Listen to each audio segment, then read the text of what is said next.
2002년 7월 4일 대한민국이 월드컵 4강 진출이라는 기적을 이뤄낸 지 벌써 2주가 지났지만 서울 전체는 여전히 붉은 열기에 휩싸여 있었다. 을지로에 위치한 중소기업에서 근무하는 윤지영은 그날도 동료들과 월드컵 이야기로 하루를 마무리하고 있었다. 32살의 그녀는 결혼 5년 차 7살 아들을 둔 평범한 직장맘이었지만 월드컵만큼은 누구보다 열정적으로 응원했다. 오후 6시가 되자 사무실 곳곳에서 퇴근 준비를 하는 소리가 들렸다. 지영은 책상을 정리하며 동료 김선희에게 오늘 저녁 약속을 확인했다. 선희와는 대학 동기로 20년 가까이 우정을 이어온 사이였다. 두 사람은 을지로 삼가역 근처 치킨집에서 만나기로 했다. 평소라면 집에 일찍 들어가야 했지만 월드컵 덕분에 남편도 이해해주는 분위기였다. 저녁 7시 치킨집은 월드컵 이야기로 떠들썩했다. 곳곳에 태극기가 걸려 있었고 손님들 대부분이 붉은 티셔츠를 입고 있었다. 지영과 선희도 자연스럽게 월드컵 얘기에 빠져들었다.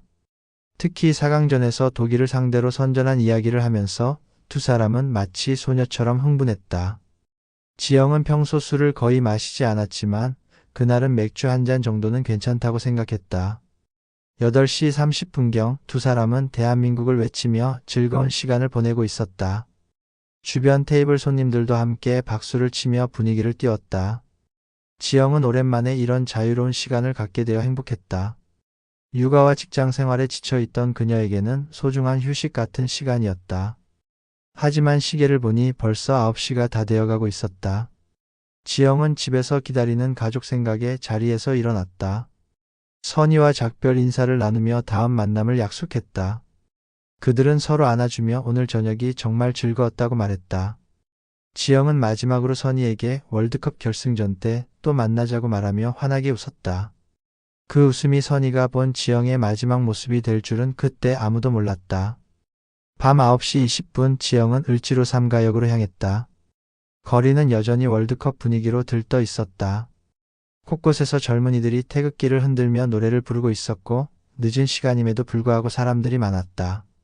지영은 그런 풍경을 보며 미소를 지었다. 이런 축제 같은 분위기는 언제 다시 경험할 수 있을까 하는 생각이 들었다.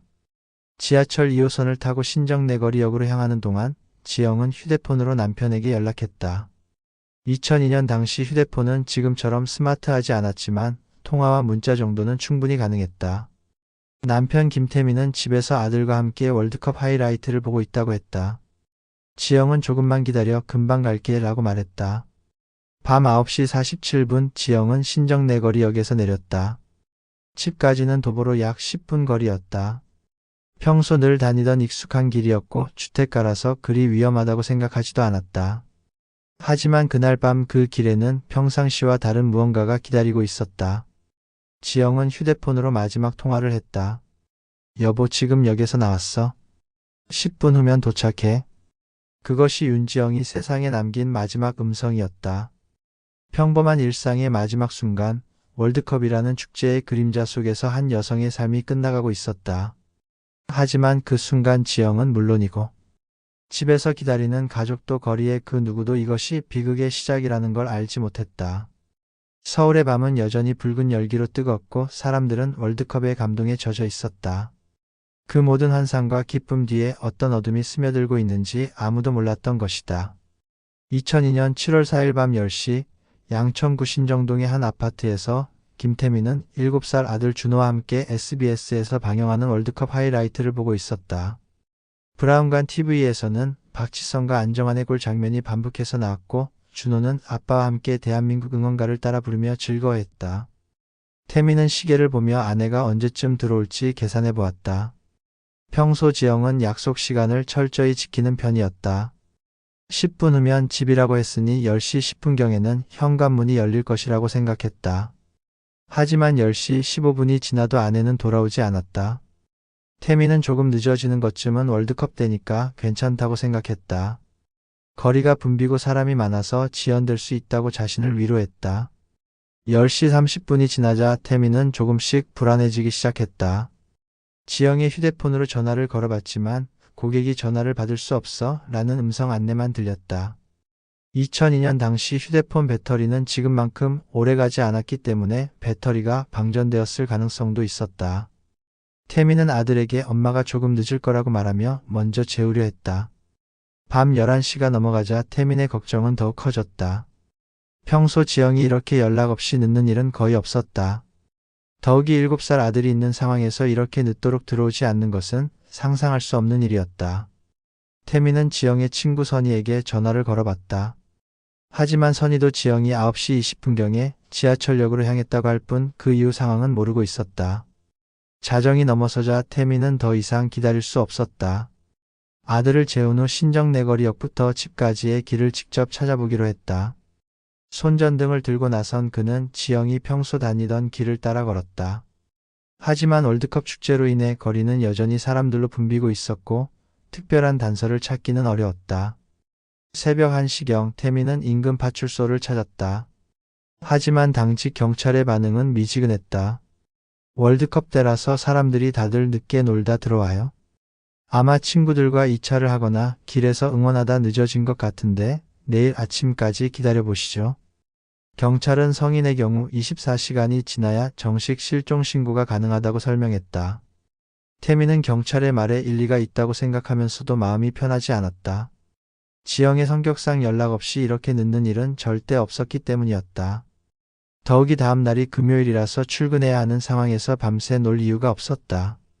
태민은 집으로 돌아와 혹시나 하는 마음으로 지영의 휴대폰에 계속 전화를 걸어봤지만 여전히 연결되지 않았다.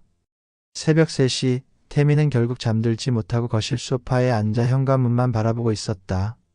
TV에서는 여전히 월드컵 관련 프로그램이 나오고 있었지만 그에게는 전혀 의미가 없었다. 몇 시간 전까지만 해도 즐겁게 보던 축구 경기가 이제는 그저 소음으로만 느껴졌다. 무언가 크게 잘못되었다는 직감이 그를 괴롭혔다. 새벽 4시경 이웃집 이모가 현관문 앞에서 우유를 가져가는 소리에 태민은 잠깐 눈을 떴다. 혹시 지영이 돌아온 것은 아닐까 하는 기대감에 문을 열어봤지만 아무도 없었다. 복도는 조용했고 평소 지영이 신던 구두 소리도 들리지 않았다. 태민은 다시 소파에 앉아 창문 밖을 바라봤다.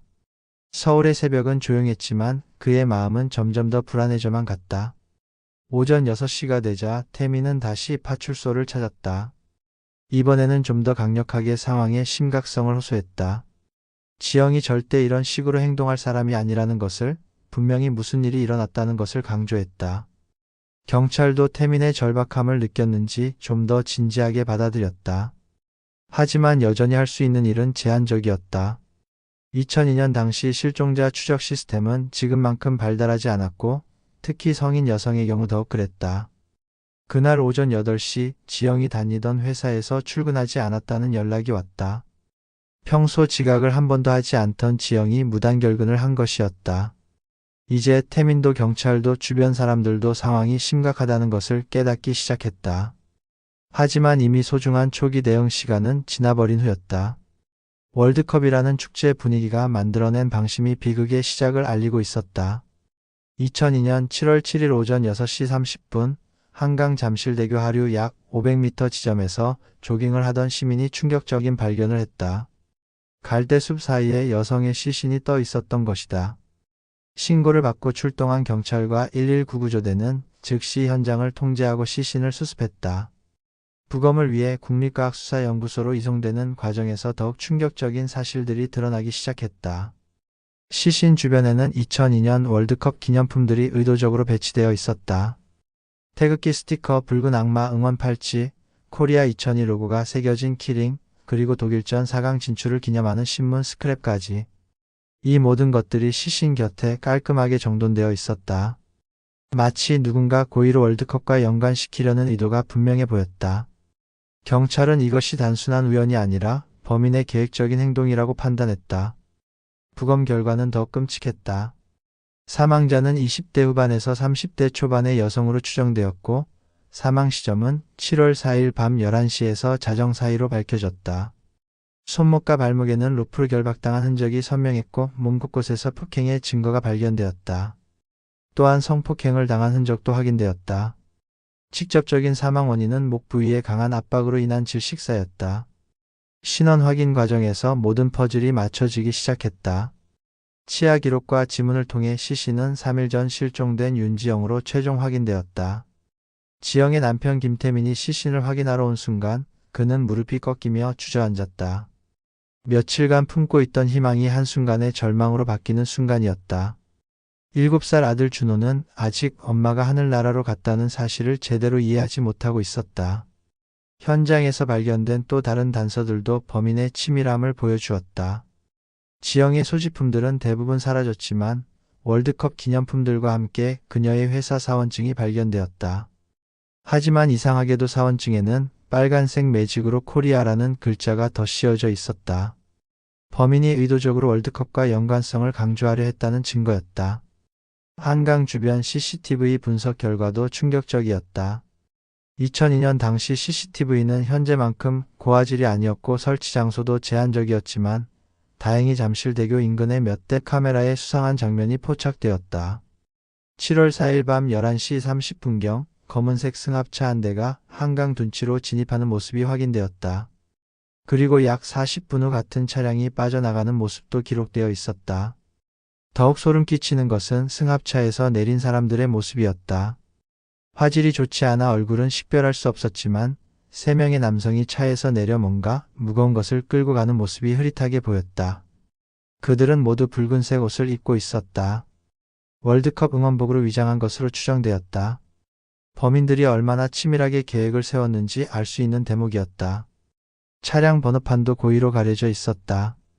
진흙이나 테이프로 번호를 가린 흔적이 CCTV에서 확인되었다. 이 모든 것이 우발적 범행이 아니라 치밀하게 계획된 범죄라는 것을 보여주었다. 경찰은 즉시 특별수사본부를 구성하고 전담팀을 꾸렸다. 하지만 2002년 당시 과학수사 기법의 한계와 부족한 CCTV 인프라는 수사에 큰 걸림돌이 되고 있었다. 지영의 휴대폰도 발견되지 않았다. 당시 휴대폰 GPS 추적 시스템은 없었기 때문에 위치를 파악하는 것은 불가능했다. 통신사에서 제공할 수 있는 정보도 마지막 통화 기록이 전부였다. 기지국 정보를 통한 대략적인 위치 추정도 당시에는 정확도가 떨어져서 수사에 실질적인 도움이 되지 못했다. 부검을 담당한 의사는 피해자가 상당한 고통을 겪었을 것이라고 추정했다. 범인들이 지영을 납치한 후 몇 시간 동안 어딘가에 감금하면서 끔찍한 일들을 저질렀다는 것이었다.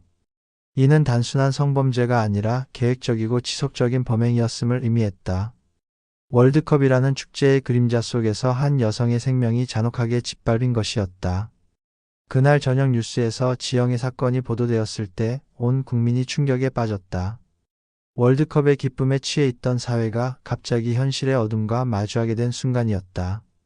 하지만 이것은 단지 시작에 불과했다. 경찰이 아직 모르고 있는 더 큰 진실이 기다리고 있었다.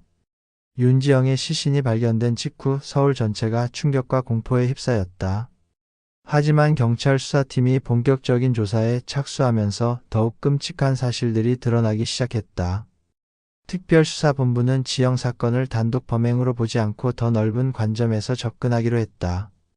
2002년 당시 서울 시내에서 발생한 유사 사건들을 재검토하는 과정에서 소름 끼치는 패턴이 발견되었다. 서울지방경찰청 강력계에서 근무하는 박영수 경위는 지영 사건의 현장을 보자마자 묘한 기시감을 느꼈다. 월드컵 기념품들이 의도적으로 배치된 모습이 어디선가 본 것 같았기 때문이었다. 그는 지난 몇 달간의 사건 기록을 뒤져보기 시작했다. 그리고 놀라운 사실을 발견했다. 지영과 비슷한 상황에서 실종된 여성들이 더 있었다는 것이었다. 첫 번째 사건은 5월 31일 강남역 근처에서 발생했다. 피해자는 29세 회사원 박미선이었다. 그녀는 동료들과 월드컵 개막식을 시청한 후 귀가하던 중 실종되었다. 3일 후 한강 반포대교 근처에서 시신으로 발견되었는데 지영의 경우와 매우 유사한 상황이었다. 결박, 성폭행, 그리고 목 졸림에 의한 사망. 그리고 시신 주변에는 월드컵 개막식 기념품들이 정돈되어 있었다. 두 번째 사건은 6월 18일 홍대 근처에서 일어났다. 34세 주부 이은희가 친구들과 한국 대 포르투갈 경기를 응원한 후 집으로 향하던 중 사라졌다. 하지만 은희의 경우는 아직까지 시신이 발견되지 않은 상태였다.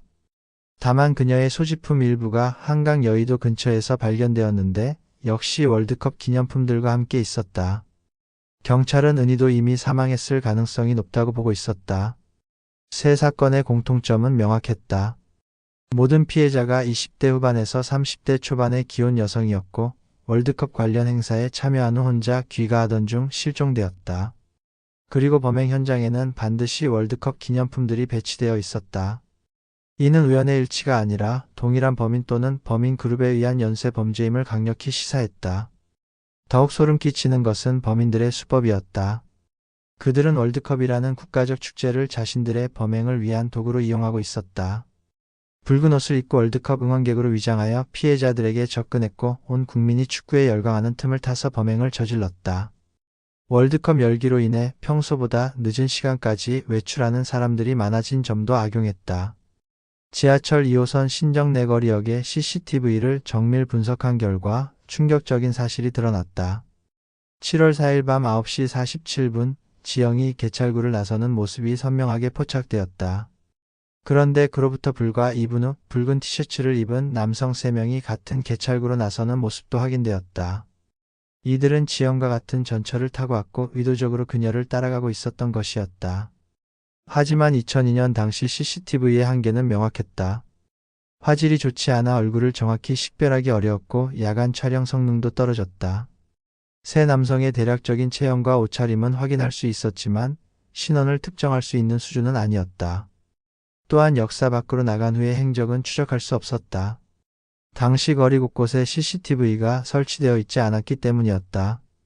휴대폰 통신 기록 분석도 한계가 있었다.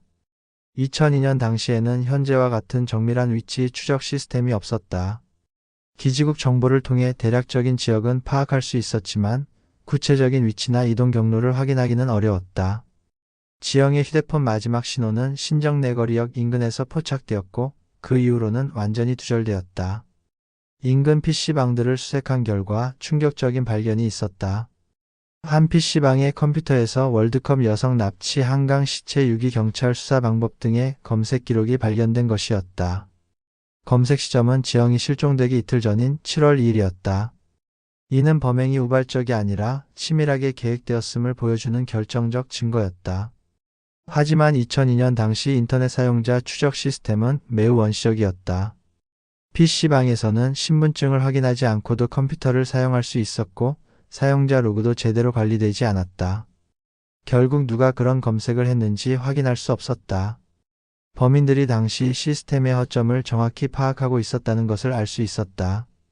수사팀은 세 사건의 연관성을 확신하고 연쇄 범죄로 규정했다. 하지만 단서는 턱없이 부족했고 기술적 한계도 극복하기 어려웠다. 무엇보다 월드컵이라는 특수한 상황이 수사를 더욱 어렵게 만들고 있었다. 온 국민이 축제 분위기에 취해 있는 동안 어둠 속에서는 계획적이고 잔혹한 범죄가 계속되고 있었다.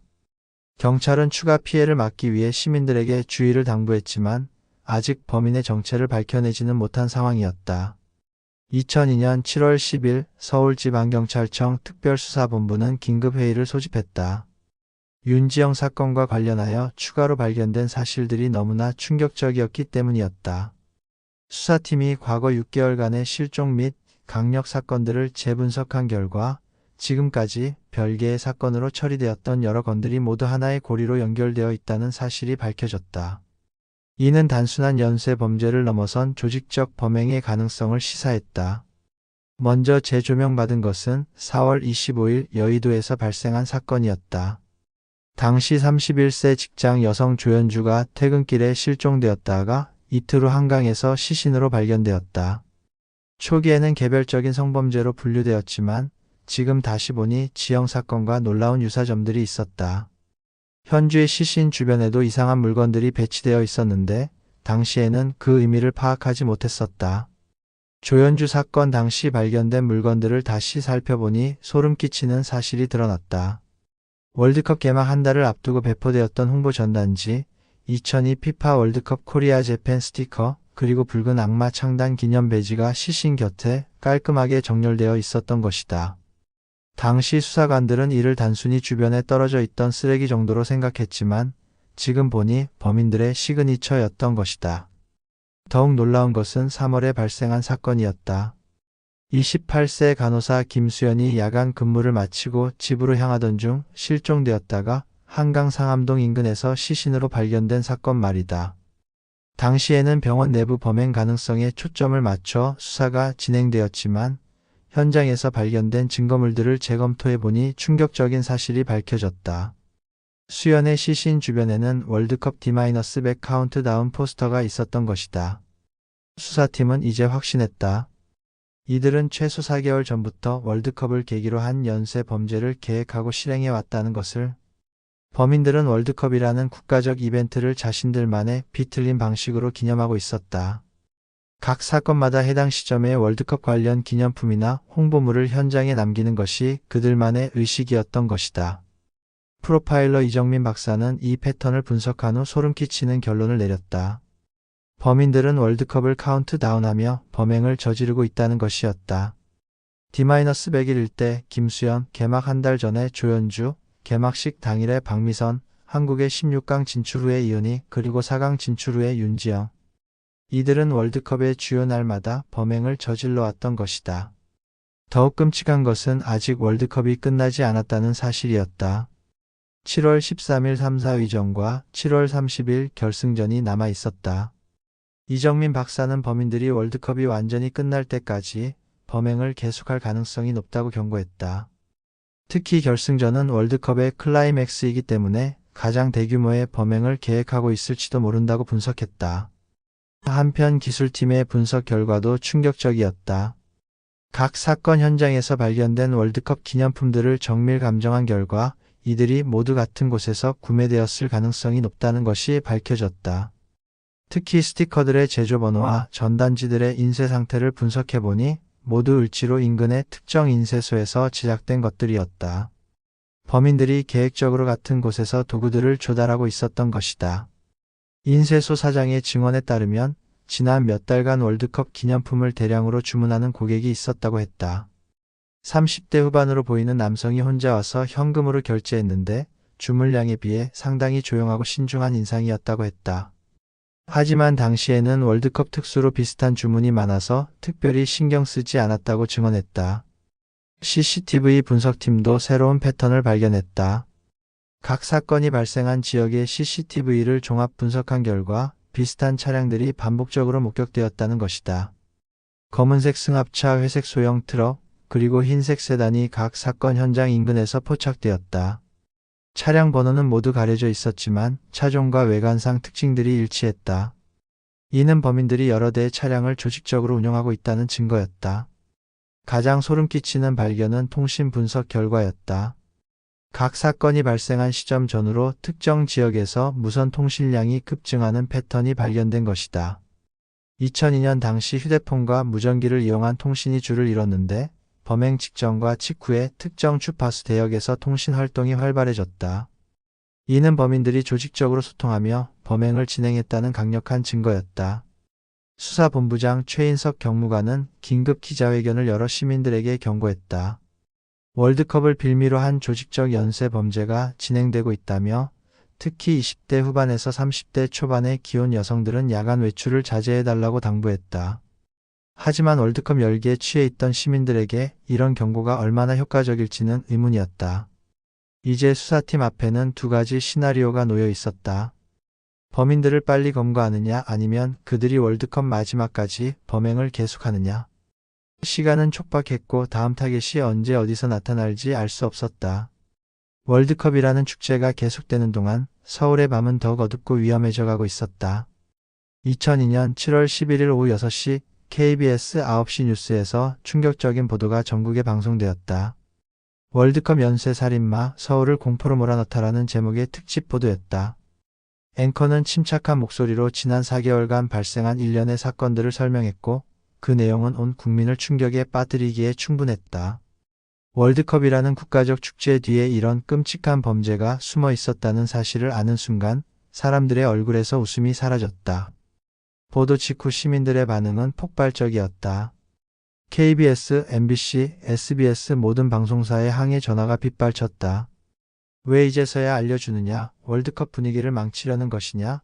우리 가족은 어떻게 보호하라는 것이냐는 분노와 불안이 뒤섞인 목소리들이었다. 특히 20대 후반에서 30대 초반 기혼 여성들과 그들의 가족들은 극도의 공포에 떨기 시작했다. 자신이 다음 타겟이 될 수도 있다는 현실적인 두려움이었다. 다음날 아침 신문들은 일제히 이 사건을 일면톱으로 다뤘다.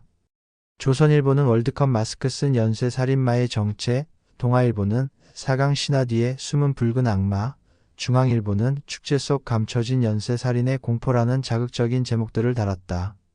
각 신문사들은 앞다퉈 더 자세한 정보를 보도하려 했고 그 과정에서 때로는 과장되거나 왜곡된 내용들도 섞여 들어갔다.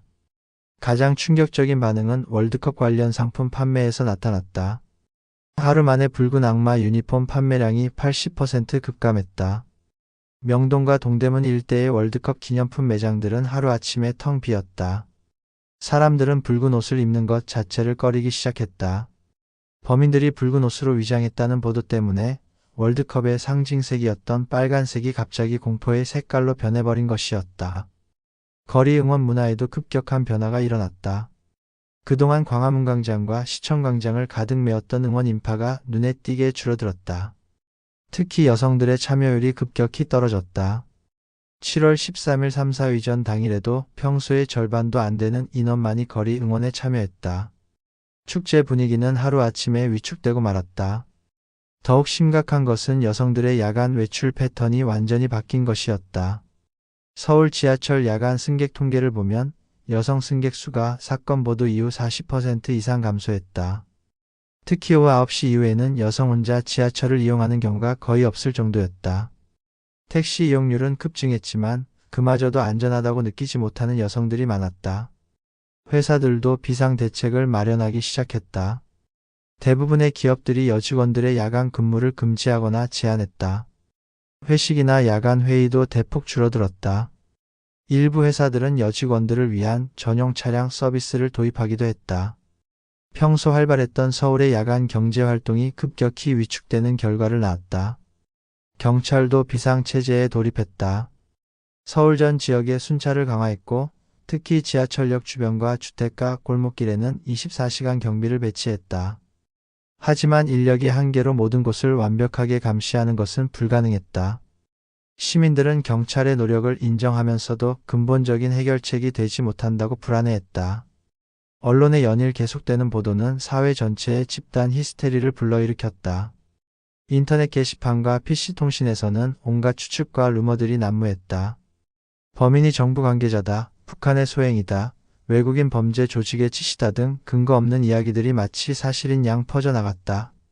2002년 당시 인터넷 여론의 특성상 이런 루머들을 통제하기는 거의 불가능했다. 가장 큰 충격을 받은 것은 피해자 가족들이었다.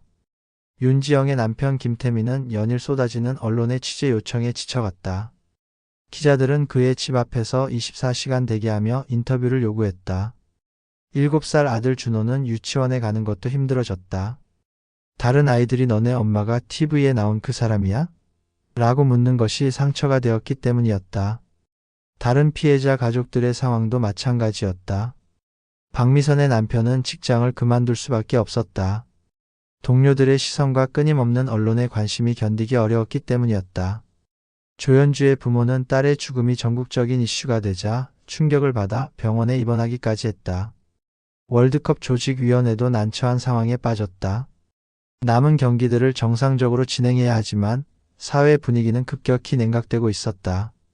대외적으로는 범죄와 월드컵은 별개라고 발표했지만 내부적으로는 이미 축제 분위기가 크게 손상되었다는 것을 인정할 수밖에 없었다. 정부도 뒤늦게 대책 마련에 나섰다. 청와대는 긴급치안 점검회의를 열었고 행정자치부는 전국 지자체에 여성안전대책 수립을 지시했다. 하지만 이미 사회 전체가 공포에 휩싸인 상황에서 이런 대책들이 얼마나 효과적일지는 의문이었다. 가장 아이러니한 것은 범인들이 의도했던 바가 어느 정도 달성되고 있다는 점이었다. 그들은 월드컵을 자신들만의 방식으로 기념하고 싶어 했고 실제로 온 국민이 그들의 존재를 인식하게 되었다. 월드컵이라는 축제가 공포의 무대로 변해버린 것이었다. 붉은 악마의 함성 대신 시민들의 비명이 서울 하늘을 가득 채우고 있었다. 2002년 7월 15일 윤지영이 사망한 지 정확히 열흘째 되는 날이었다. 김태민은 7살 아들 준호의 손을 잡고 KBS 방송국으로 향했다. 그는 마지막 희망을 걸고 전 국민을 상대로 한 간절한 호소를 하기로 결심한 것이었다. 아내의 죽음이 헛되지 않도록 그리고 더 이상의 피해자가 나오지 않도록 온 국민에게 진실을 알리고 싶었다. 하지만 그의 마음 한켠에는 돌이킬 수 없는 분노와 원망이 자리 잡고 있었다. 생방송이 시작되자 태미는 떨리는 목소리로 말하기 시작했다. 지영이는 정말 평범한 아내이자 어머니였습니다.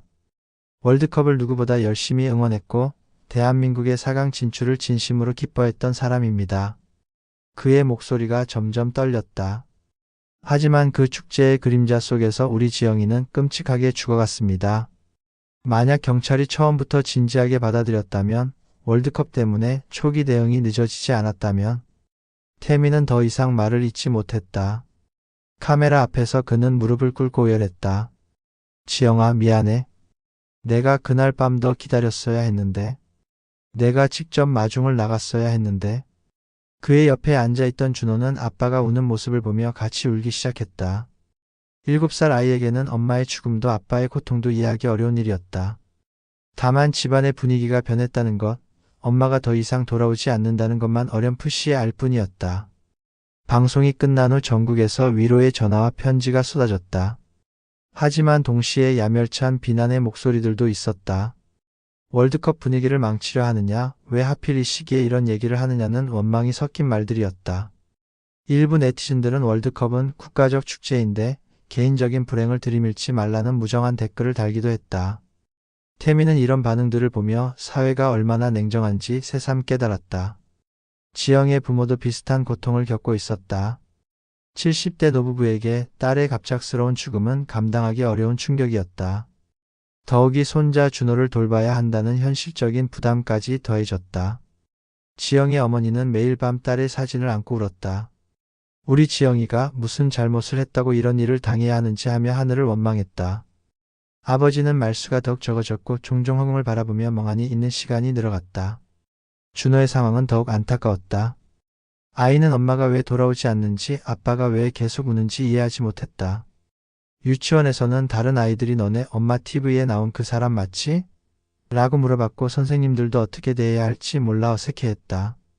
준호는 점점 말을 잃어갔고 밤에는 자주 악몽에 시달렸다. 상담사는 아이에게 심각한 트라우마가 생겼다고 진단했다. 한편 다른 피해자 가족들의 상황도 절망적이었다. 박미선의 남편은 아내의 죽음 이후 술에 의존하기 시작했다. 회사 업무에도 집중할 수 없었고 결국 해고 통보를 받았다. 두 아이를 혼자 키워야 하는 상황에서 경제적 어려움까지 겹쳤다. 그는 종종 차라리 내가 대신 죽었으면 좋겠다는 말을 중얼거렸다. 조연주의 부모는 딸의 죽음을 받아들이지 못하고 있었다. 특히 어머니는 정신적 충격으로 인해 치매 증세가 급속히 진행되기 시작했다. 가끔 딸이 살아있는 것처럼 행동하며 현주야, 저녁 먹자고 부르기도 했다. 아버지는 그런 아내를 돌보며 자신도 점점 지쳐갔다. 가장 괴로운 것은 사건에 대한 사회적 관심이 점점 줄어들고 있다는 점이었다. 7월 30일 월드컵 결승전이 끝나자 언론의 관심도 급격히 감소했다. 부산 아시안게임, 월드컵 경기장 건설 부정 의혹, 그리고 새로운 사건들이 연일 보도되면서 월드컵 연쇄 살인은 점점 잊혀져 갔다. 사람들의 기억 속에서 지영과 다른 피해자들의 존재는 희미해져 갔다. 8월에 접어들자 상황은 더욱 악화되었다. 경찰 수사도 뚜렷한 진전이 없었고 언론도 더 이상 이 사건을 다루지 않았다. 오히려 일부에서는 월드컵의 감동을 훼손시킨 사건이라며 부정적으로 기억하는 분위기마저 생겼다. 월드컵의 성공적 개최를 강조하려는 정부와 언론의 기조 속에서 피해자들의 죽음은 불편한 진실이 되어버렸다. 태미는 매달 7일 지영이 마지막으로 목격된 날짜에 한강으로 향했다. 잠실대교 아래 그 차가운 물가에서 아내를 그리워하며 혼자만의 추모 시간을 가졌다. 가끔 다른 피해자 가족들도 함께했지만 대부분은 혼자였다. 사회는 이미 그들을 잊어가고 있었고 새로운 이슈들에 관심을 돌리고 있었다. 준호는 9월에 초등학교에 입학했다. 하지만 아이는 여전히 말수가 적었고 다른 아이들과 어울리지 못했다. 상담 교사는 지속적인 치료가 필요하다고 했지만 태민에게는 그런 여유가 없었다. 경제적으로도 심리적으로도 한계에 다다른 상황이었다. 월드컵이 끝나고 일상으로 돌아간 사회 속에서 피해자, 가족들만이 여전히 그날의 악몽 속에서 헤어나지 못하고 있었다. 이제 그들에게 남은 것은 분노와 원망, 그리고 언젠가는 진실이 밝혀질 것이라는 희미한 희망뿐이었다. 하지만 시간이 갈수록 그 희망마저 점점 작아져만 갔다. 월드컵은 끝났지만 그들의 고통은 계속되고 있었다. 2025년 1월 서울 잠실의 한 카페에서 김준호는 노트북을 열고 있었다. 30살이 된 그는 이제 IT 회사에서 일하는 평범한 직장인이었다. 하지만 그의 마음속에는 23년 전 그날 밤의 기억이 여전히 생생했다. 엄마 윤지영이 집에 오지 않던 그 밤, 아빠가 울던 모습, 그리고 갑자기 변해버린 집안 분위기까지. 어린 시절의 트라우마는 성인이 된 지금까지도 그를 괴롭히고 있었다. 준호는 최근 들어 어머니 사건에 대한 독자적인 조사를 시작했다. 2002년 당시에는 불가능했던 디지털 기술들이 발달하면서 새로운 가능성들이 열렸기 때문이었다. 인터넷에는 당시 사건과 관련된 수많은 자료들이 축적되어 있었고, SNS를 통해 비슷한 피해를 입은 가족들과 연결될 수도 있었다. 그는 진실을 밝혀내겠다는 일념으로 매일 밤 검색과 분석을 계속하고 있었다. 하지만 현실은 냉혹했다. 서울지방경찰청에서 공식적으로 발표한 바에 따르면 2002년 월드컵 연쇄 살인 사건은 여전히 미해결 상태였다. 23년이 지나는 동안 수많은 제보와 단서들이 있었지만 결정적인 증거를 찾지는 못했다.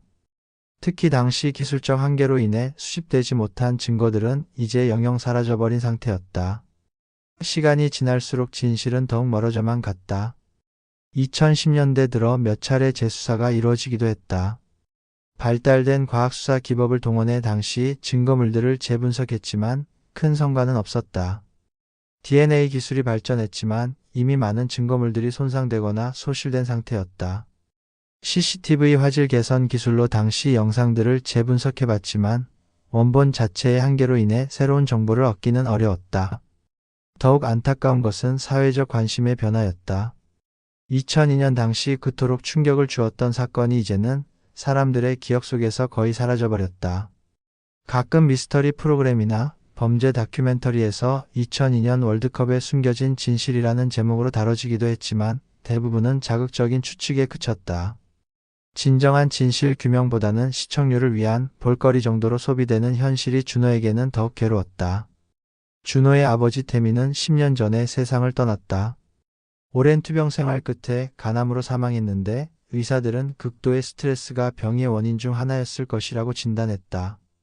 아내를 잃은 충격과 범인을 찾지 못한 분노, 그리고 경제적 어려움이 그를 서서히 병들게 했던 것이다. 임종을 앞두고 태민은 준호에게 엄마의 원수를 꼭 찾아달라는 유언을 남겼다. 지영의 부모도 이미 세상을 떠났다.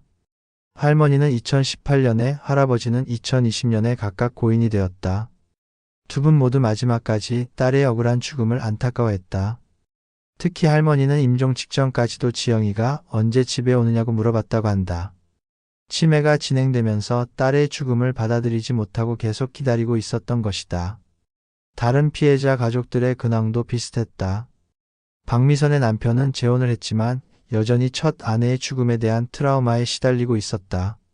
조연주의 부모 중 아버지는 혼자 남겨진 채로 요양원에서 여생을 보내고 있었다. 김수연의 오빠는 여동생 사건 이후 사설 탐정이 되어 비슷한 사건들을 추적하고 있었지만 뚜렷한 성과는 없었다. 준호는 최근 들어 온라인 커뮤니티를 통해 이런 가족들과 연결되기 시작했다. 2002 월드컵 연쇄살인 피해자 가족 모임이라는 작은 네트워크가 형성되었고 이들은 정기적으로 만나 정보를 공유하고 서로 위로하고 있었다. 비록 늦었지만 같은 고통을 겪은 사람들끼리의 연대가 형성된 것이었다. 하지만 가장 큰 문제는 범인들이 아직도 어딘가에 살아있을 가능성이었다. 2002년 당시 3, 40대였다면 지금은 5, 60대가 되었을 것이다. 그들이 다른 지역으로 이주했을 수도 있고 심지어 해외로 도피했을 가능성도 있었다. 아니면 평범한 시민으로 위장한 채 여전히 서울 어딘가에서 살고 있을지도 모르는 일이었다. 준호가 가장 무서워하는 것은 범인들이 여전히 범행을 계속하고 있을 가능성이었다. 2002년 이후로도 비슷한 수법의 사건들이 간헐적으로 발생했는데 공식적으로는 별개의 사건으로 처리되었지만 준호는 연관성을 의심하고 있었다. 만약 범인들이 여전히 활동 중이라면 더 많은 피해자들이 생겼을 것이고 그들의 가족들도 자신과 같은 고통을 겪고 있을 것이었다. 매년 7월 4일이 되면 준호는 한강을 찾는다. 어머니가 마지막으로 발견된 그 자리에서 혼자만의 추모 시간을 갖는다. 잠실대교 아래 차가운 강바람을 맞으며 그는 다짐한다. 엄마, 아빠가 못 이룬 일을 제가 꼭 해내겠습니다. 범인들을 반드시 찾아내겠습니다. 하지만 동시에 현실의 벽도 느낀다. 23년이라는 시간의 무게와 사라진 증거들, 그리고 무관심해진 사회의 냉정함을 2025년 현재 서울의 밤거리는 2002년과 비교할 수 없을 정도로 안전해졌다. CCTV는 거리 곳곳에 설치되어 있고 스마트폰 GPS로 실시간 위치 추적도 가능하다. 하지만 준호에게는 여전히 그날 밤의 공포가 남아있다. 지하철 2호선을 탈 때마다, 신정내거리역을 지날 때마다 그는 생각한다. 혹시 그때 그 남자들이 아직도 어딘가에 있는 것은 아닐까? 월드컵의 환상은 끝났지만 그 그림자는 여전히 살아남은 자들의 마음속에 짙게 드리워져 있었다.